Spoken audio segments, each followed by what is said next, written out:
Abençoados, eleitos, amados, vou iniciar esse estudo aí, agradecendo aqui a inscritos recentes aí.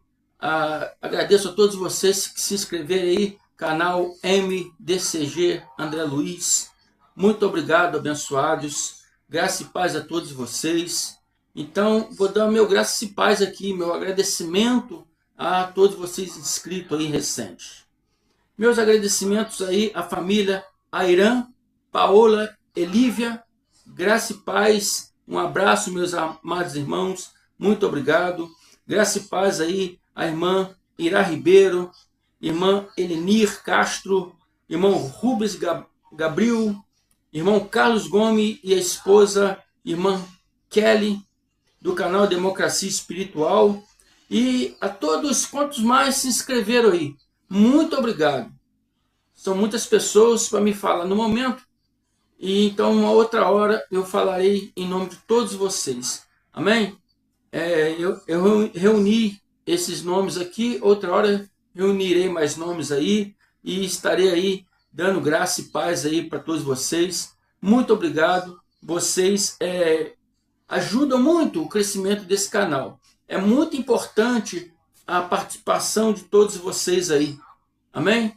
Para o crescimento desse canal, para que nós possamos levar esse conhecimento da palavra da verdade a nossos irmãos que estão aí cativos aí na religião, essas religiões aí que estão destruindo vidas, em vez de levantar vidas, em vez de cuidar das vidas, estão destruindo a vida e estão fazendo o povo de Deus sofrer. Então estamos aqui para trazer a verdade para vocês, né? Em nome do Cristo glorificado, amém?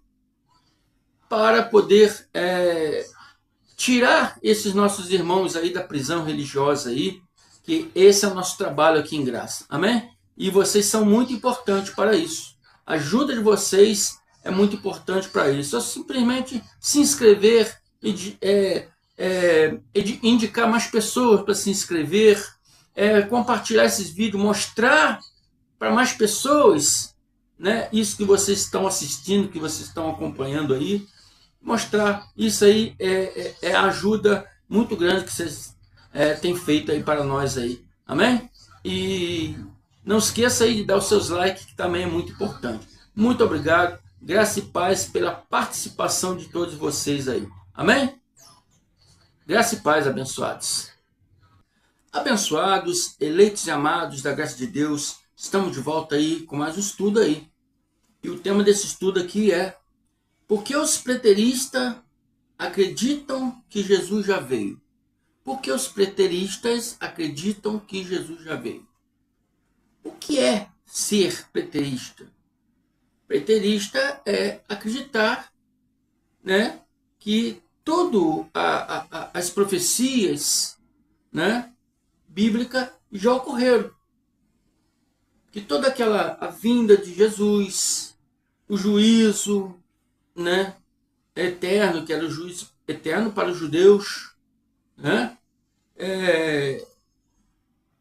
a ressurreição dos mortos e todas aquelas coisas, né, relatadas aí em Mateus 24, é o livro que os pastores gostam muito de ler, Mateus 24. Eles gostam muito de ler, mas não sabem interpretar. Né? Então, isso que os preteristas acreditam, que todas aquelas coisas relatadas ali já se passaram. Tudo já foi concluído.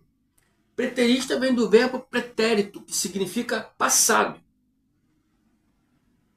Então a pessoa chama, irmão André, você é preterista.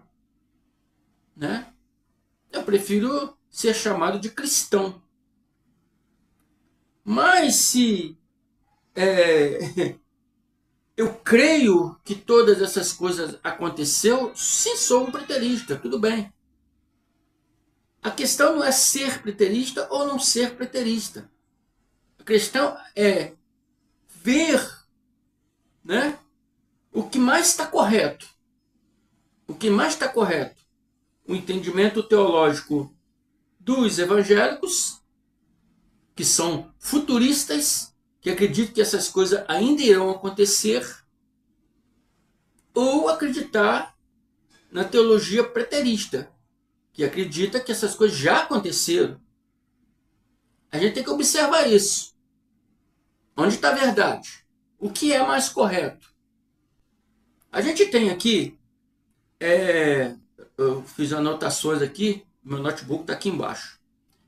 Fiz anotações aqui sobre o historiador Flávio Josefo, conhecido muito aí pelos pregadores da graça, porque o livro do Flávio Josefo relata toda aquela invasão de Jerusalém, a destruição do templo, né, a destruição da cidade, todo aquele males que os judeus daquela época passaram. Então Flávio José foi um historiador do primeiro século. Ele morreu no ano 100 depois de Cristo, né? Então ele relatou, ele viu todos esses acontecimentos e relatou, ele escreveu, ele é um historiador, ele escrevia. Hoje tem vários livros dele aí que você pode procurar. E ele relatou toda essa história.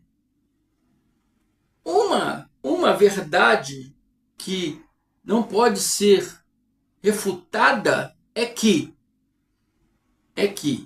o que a palavra nos ensina, que para Jesus vir, né, teria que antes se manifestar o homem do pecado, o filho da perdição,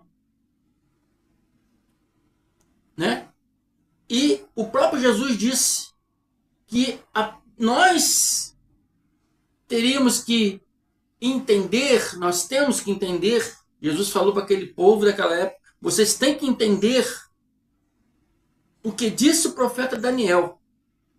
Hoje, para nós entendermos esse assunto claramente, nós temos que entender o que disse o profeta Daniel. O profeta Daniel disse que viria um príncipe de um povo, e esse príncipe destruiria a cidade, destruiria o templo. Era um homem, não é um anticristo, um ser espiritual, demoníaco, igual os pastores do sistema religioso, os pastores evangélicos ensinam. Não. A palavra está se relatando falando de um homem. A narrativa toda dessa história, desse contexto, fala-se de um homem. Tito, filho do imperador Vespasiano. Por isso que o Daniel 9:26 diz, o príncipe do povo. Ele é príncipe, por que príncipe? Filho de imperador, era príncipe. Ele foi príncipe e foi comandante do exército, né, que veio para invadir Jerusalém. Ele destruiu a cidade, destruiu o templo, né? Matou muitos judeus, velhos, crianças. Está na história aí do livro de Flávio Josefo. Não estou aqui fazendo propaganda, mas é para que vocês possam ver que o que eu estou falando aqui é verdade. Tanto a Bíblia confirma, como o livro histórico confirma, né? Então, segundo Flávio Josefo, essas coisas aconteceram naquela época, em 70 DC. E então, por que os preteristas acreditam nisso? Acreditam porque é uma coisa conclusiva. É uma coisa que tem fatos. E contra fatos não tem argumento. Porque tanto a história confirma, como a Bíblia confirma. Antes de Cristo, antes dele vir, na sua segunda vinda, segunda parousa, teria que se revelar um homem de pecado, o filho da perdição, Tito. Não é um ser, o anticristo, um ser espiritual, não. Fala de um homem, Tito.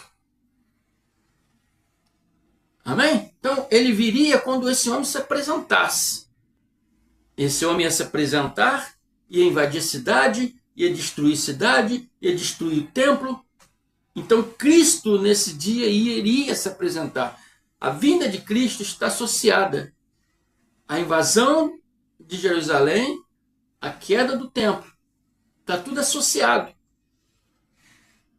na vinda de Cristo.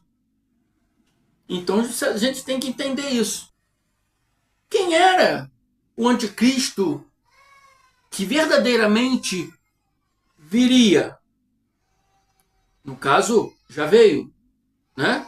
Viria, estou contando assim, na época de Jesus, na época dos apóstolos, dos discípulos, viria para eles, né?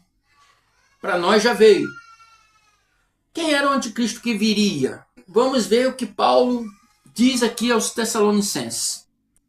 Ninguém de maneira alguma vos engane, porque não será assim, sem que venha apostasia. Isso é manifesto o homem do pecado, o filho da perdição. Então, ele viria, para ele vir, no caso, para ele vir, teria que primeiro, antes dele, se manifestar o homem do pecado, o filho da perdição.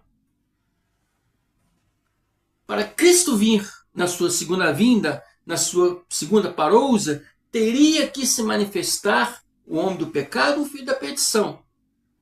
Por isso que eu disse que está tudo ligado. A vinda de Cristo está ligado ao homem do pecado, o filho da perdição. Daniel chama o príncipe de um povo. Está ligado ali à destruição do templo, destruição da cidade. Está ligado, tudo está ligado. A gente tem que entender. Para a gente entender se Cristo veio já ou não, nós temos que entender se a cidade já foi invadida e se o templo já foi destruído. E claramente, nós claramente vemos que não existe mais templo.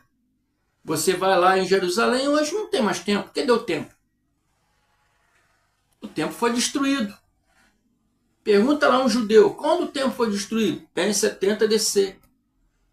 Pega o livro de história e ver quando o segundo templo foi destruído. Em 70 DC. Então Jesus não viria antes que isso acontecesse. Se isso já aconteceu, então por que ele já veio? Porque ninguém, de maneira alguma, vos engane, porque não será assim. Não será assim o quê? Não será assim a vinda dele. Antes que se manifeste a apostasia, antes da apostasia se manifesta o homem do pecado, o filho da perdição, o qual se opôs, porque já passado, naquela época ele estava se opondo, porque uma tentativa de invasão, então estava se opondo e se levantando tudo que se chama Deus ou se adora. Tudo que era da fé em Deus, ele ia se opor contra tudo isso, contra a fé, contra a religião, contra a liturgia judaica, contra tudo. Ele ia se opor contra tudo. De sorte que se assentará como Deus, no templo de Deus, querendo parecer Deus. Se assentará. Paulo está falando no futuro próximo a ele. E nós hoje falamos no passado bem longínquo de nós. Assentará no templo. Não existe mais tempo. Não existe mais tempo. Ele vai sentar onde que não existe mais tempo? Esse cuja vinda é segundo a eficácia de Satanás. Então, pastores evangélicos, ele não é Satanás. Ele não é Lúcifer, ele não é diabo, não é demônio. Ele é um homem. Esse cujo esse homem virá segundo a eficácia, não virá como Satanás, mas virá segundo a eficácia de Satanás, com todo o poder e sinais, prodígio e mentira, com todo o engano e injúria para os que perecem, porque não receberam o amor da verdade para se salvarem. Então, abençoados, a narrativa se refere a um ser espiritual do mal, maléfico, um ser diabólico. Não. A narrativa se refere a um homem. A narrativa se refere a um homem. E esse homem vir com a eficácia de Satanás significa que ele viria com, né, uma índole má. Ele viria com uma qualidade, né, qualidade de caráter maléfico. Amém? Uma índole má. A eficácia significa uma índole. A eficácia de Satanás significa que esse homem viria com uma índole má. Essa índole má dele, segundo a eficácia de Satanás, então quer dizer que não é Satanás, não é Lúcifer, não é demônio, não é diabo. É um homem que vinha com sentimento maligno contra os judeus. A palavra anticristo significa todos que são contra Cristo. Aqueles que não gostam de Cristo. Aqueles que não gostam de Deus. E esses romanos, né, eles queriam exterminar os judeus. Amém? Para acabar com os judeus. Para acabar com a crença do Deus único e Salvador.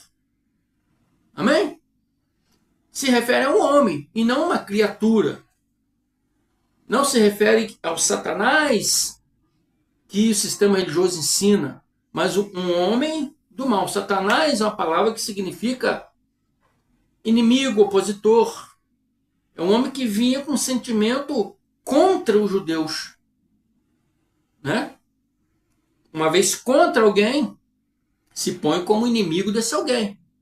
Se põe como opositor a esse alguém. E, segundo Tessalonicenses 10, diz: e com todo engano da injustiça para os que perecem. Então, o sistema religioso, os pastores do sistema religioso, diz que, né, o anticristo virá, né, para todo mundo, virá condenar o mundo, virá, né, desviar os crentes. Mas a palavra diz ao contrário. A palavra diz que ele virá com todo engano e injustiça para os que perecem. Para os que pereceram, né? No sentido aqui, para os que pereceram. O que isso significa? Que ele viria mandado por Deus para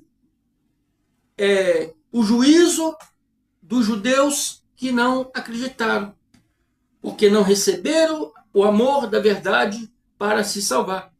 Não acreditaram em Cristo. Condenaram a Cristo. Então esse seria o juízo.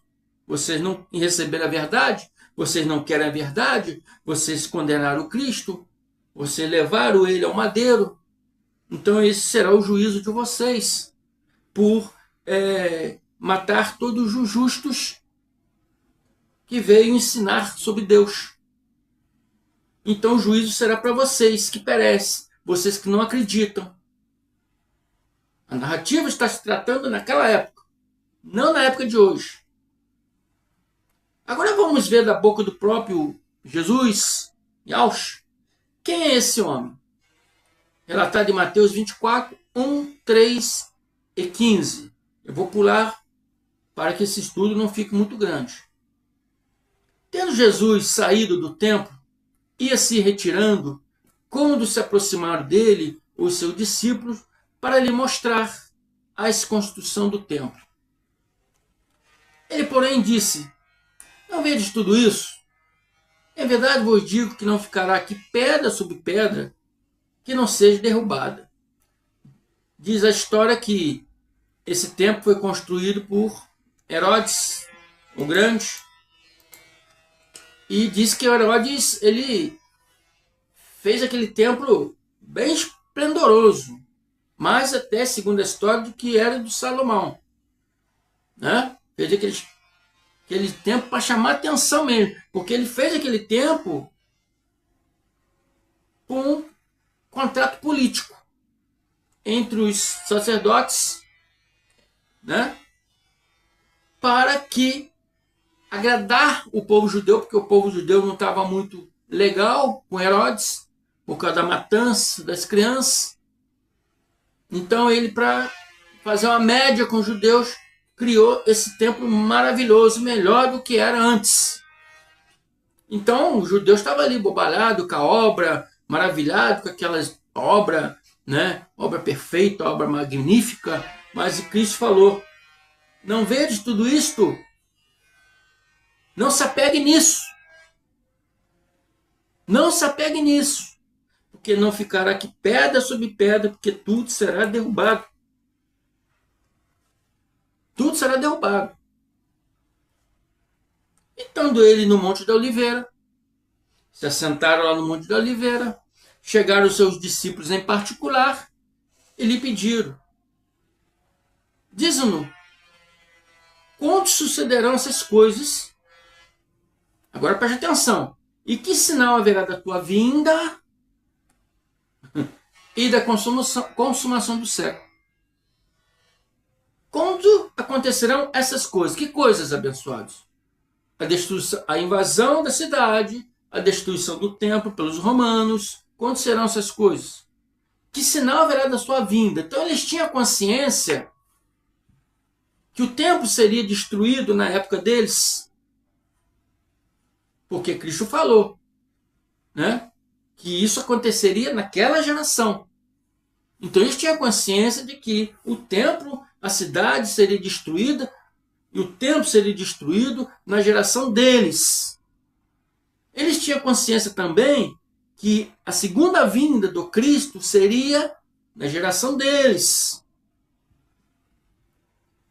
Tanto que eles pedem um sinal. Nos dá um sinal. Me dá um sinal. Conte para nós alguma coisa para que nós venhamos saber quando acontecerá essas coisas. Quando o templo será destruído e que sinal haverá da tua vinda e a consumação do século. Consumação do século significa o fim daquela era, fim daquele pacto mosaico para o pacto da graça de Deus. Então Cristo diz para eles aqui sim: quando pois virdes a abominar está escrito o abominável da desolação, de que falou o profeta Daniel no lugar santo, quem nem entenda quando virdes o abominável, uma pessoa, quando vir essa pessoa abominável, né? O que falou o profeta Daniel no lugar santo, quer dizer, no templo, quando ver esse homem abominável no templo, saberá que ali é o dia da destruição. Então ele fala, Jesus fala para eles: quem lê, entenda isso. Você tem que entender isso. Você que ainda acredita que Jesus virá, tem que entender isso. Uma vez você entendendo o que disse o profeta Daniel, você vai entender que Jesus já veio. Agora temos que ir lá no livro de Daniel para poder entender o que Daniel disse. Então Daniel 9:26, ele fala: depois de 62 semanas será cortado o Messias, mas não para si mesmo. Essas 62 semanas contam o período da reconstrução de Jerusalém, quando eles voltaram do exílio da Babilônia, até o período que se manifestaria o Mashiach, se manifestaria o Cristo. Cristo grego, hebraico é Mashiach. Então, essas 62 semanas conta esse período desde a reconstrução de Jerusalém, quando eles vieram do cativeiro, até a manifestação do Messias. Quando se passar esse tempo, será cortado o Messias, será morto o Messias. O Messias será morto. E o príncipe de um povo, algumas tradições bíblicas, o povo do príncipe, esse príncipe aqui está se falando de um homem. Mas por que príncipe? Porque ele era filho de um imperador. Filho do imperador Vespasiano. Filho de imperador é príncipe. Então Jesus está falando, você tem que entender o que disse o profeta Daniel. O povo, quando o Messias será morto, e o príncipe de um povo que há de vir destruirá a cidade e o santuário. O santuário é o templo. Diz que esse príncipe viria, destruir a cidade e destruir o santuário. E o seu fim será como uma inundação. Inundação no sentido de inundação de poderio bélico, inundação de exército inimigo na cidade. E até o fim haverá guerra. Estão determinadas as assolações. Estão determinada a destruição da cidade e do templo. Então, esse príncipe de um povo que Daniel falou, que lá Yahushua disse lá, quando o povo divide o abominável, chama ele de o abominável, o Cristo chamou de o abominável, o homem abominável. Quando esse homem abominável estiver no templo, no lugar santo, que é o templo, né? Que ele entenda lá o que disse Daniel, que ele iria destruir a cidade, destruir o santuário e haveria guerra até o fim. E essas coisas estavam determinadas para acontecer. Então quem é esse príncipe aqui? Tito Flávios, filho do imperador Vespasiano. Filho do imperador é príncipe. E Yahushua diz aqui, relatado por Mateus 24, 33, assim também quando virem todas essas coisas, todas aquelas invasão, toda aquela perseguição, toda aquela destruição, quando virem todas essas coisas, sabe que ele está próximo às portas. Quem está se referindo? Ao Filho do Homem. Ele está falando dele na sua segunda pessoa. Quando vocês veem essas coisas acontecer, tudo essas coisas acontecer, a invasão, a destruição, a perseguição, saiba que o Filho do Homem está às portas. Sabe que aquele dia é o dia que eu virei na minha segunda parousa. E eu vou lhe assegurar, que não passará esta geração até que todas essas coisas aconteçam. É a geração hoje do irmão André? É a geração hoje aí do irmão Carlos Antônio, do canal Democracia Espiritual? Eu já peço a vocês aí que vão aí e se inscreva aí no canal do nosso irmão Carlos Antônio, compartilhe os vídeos dele, dê o like aí, né? Então, está se referindo aqui às nossas gerações de hoje? Na minha geração? Na geração do irmão Carlos? Não está se referindo à geração daquele povo que vivia naquele tempo. Está se referindo à geração daquelas pessoas que viviam naquele tempo junto com Yahushua. Não está se referindo à nossa geração. E ele disse, asseguro que esta geração, a geração que ele estava, a geração deles, não passará essa geração até que todas essas coisas aconteçam. Já aconteceu, amados. Já aconteceu, meus queridos. E Yahushua já veio na sua segunda parousa, não virá mais. Amém?